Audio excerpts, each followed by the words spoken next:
Service in Miami has issued a special marine warning for eastern Lake Okeechobee until 10:45 p.m. Eastern Daylight Time. At 9:57 p.m. Eastern Daylight Time, a severe thunderstorm capable of producing waterspouts was located 10 nautical miles east of Buckhead Ridge, moving south at 40 knots. The storm will affect the eastern portion of Lake Okeechobee. Hazard: waterspouts. Source: radar indicated. Impact: waterspouts can easily overturn boats and create locally hazardous seas.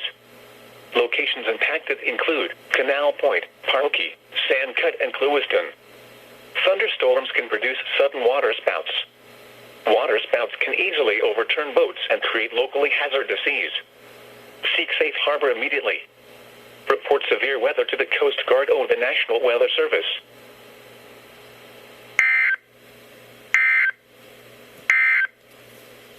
Your coastal